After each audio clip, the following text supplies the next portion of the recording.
Davaris Goudjou, géostratège, bonsoir. Vous êtes là ce soir, certainement pas avec très bonnes nouvelles aussi.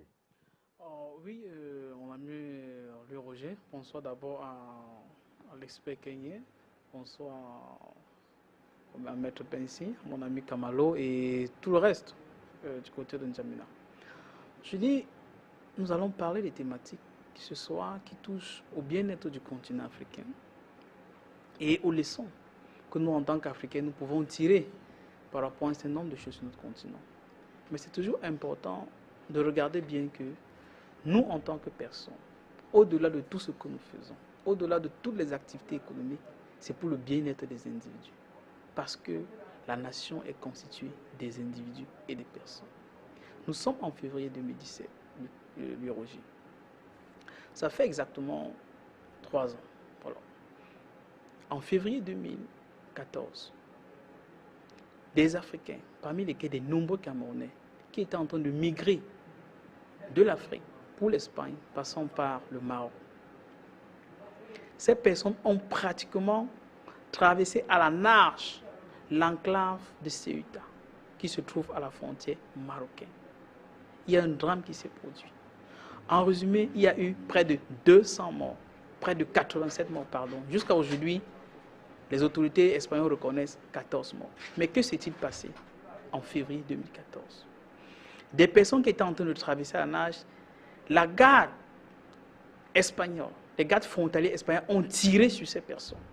Des personnes qui sont en train de traverser la nage. Vous utilisez des balles à blanc pour tirer sur eux. Vous lancez les lacrymogènes sur eux en pleine mer. Beaucoup ne voyaient plus, vous connaissez les lacrymogènes, donc intoxiqués, beaucoup se sont noyés. Et avec des balles à blanc que vous tirez sur eux, certains peuvent être blessés, en tout cas les balles en caoutchouc, ils se noient. Il y en a des dizaines qui sont morts. C'est vrai qu'il y a eu beaucoup de bavardage et tout. Ce qui nous préoccupe particulièrement ce jour de février 2017, ce que nous voulons, il y a de nombreuses familles africaines qui veulent au moins les corps, parce que les corps avaient été pêchés. Il y en a qui sont encore du côté de l'espagnol.